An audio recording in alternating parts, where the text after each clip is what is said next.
ठाण्यात ठाकरेंच्या शिवसेनेचे उमेदवार असलेले केदार दिघे यांच्या विरोधात गुन्हा दाखल झाला। केदार दिघेंविरोधात मतदारसंघात दारू आणि पैसे वाटल्याचा आरोप आहे। महाविकास आघाडीमधील ठाकरेंच्या शिवसेनेचे कोपरी पाचपाखडी मतदारसंघाचे उमेदवार हे केदार दिघे आहेत आणि त्यांच्या पदाधिकाऱ्यांविरोधात कोपरी पोलीस ठाण्यात गुन्हा दाखल करण्यात आला।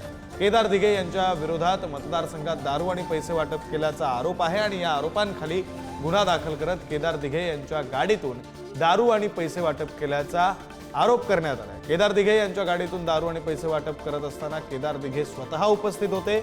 वाटप करत असताना शिंदेच्या शिवसैनिकांनी रंगेहात पकडले। आपले प्रतिनिधी निकेश शार्दूल आपल्यासोबत जोडले गेलेले आहेत, त्यांच्याकडून अधिकचा तपशील घेऊया। निकेश, काय नेमकं घडलंय? रंगेहात पकडलंय अशा प्रकारचा दावा हा शिंदेच्या शिवसेनेकडून करण्यात येतोय। आता तक्रार सुद्धा दाखल झालेली आहे।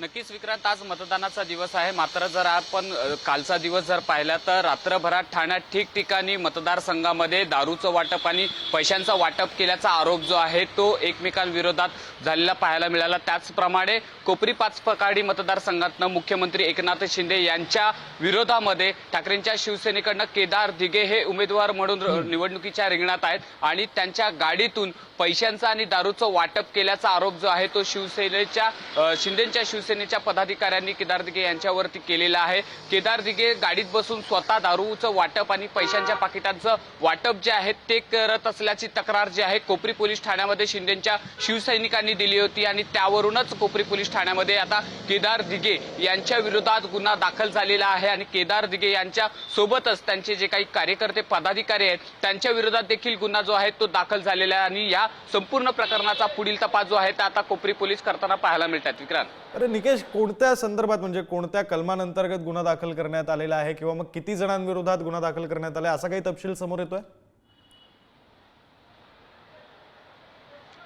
नक्कीच विक्रांत, आतापर्यंत केदार दिघे यांच्या सोबतच 7 ते 8 पदाधिकारी आहेत, त्यांच्या विरोधात तक्रार दाखल झालेली आहे। गुन्हा जो आहे तो दाखल करण्यात आलेला आहे। खरं तर आचारसंहिता तेचा भंग आणि पैशांचा आणि दारूचं आमिष दाखवल्या प्रकरणी हा गुन्हा जो आहे तो दाखल करण्यात आलेला आहे। ज्या वेळेला हे संपूर्ण प्रकरण सुरू होतं, दारूचं आणि पैशांचं वाटप होतं, त्याच वेळेला शिंदेचे शिवसैनिक त्या ठिकाणी पोहोचलेले होते आणि त्याचबरोबर केदार दिघे स्वतः गाडीत बसले होते आणि त्यांच्या गाडीमध्ये पैशांची पाकिटं होती, ज्या पाकिटांमध्ये 2,000 रुपये होते आणि विदेशी मद्य दारूच्या बाटल्यांचा खर्च जो आहे तो होता। अशा प्रकारची तक्रार जी आहे शिंदेच्या शिवसैनिकांनी केलेली आहे। त्यामुळे या दाखल तक्रारीचं पुढे नेमकं काय होतं, चौकशी कशा प्रकारे होते हे सगळं पाहणं महत्त्वाचं असणार आहे आणि तुमचं त्यावर लक्ष असेलच। तो वेळोवेळी तुमच्याकडून अपडेट घेत राहू।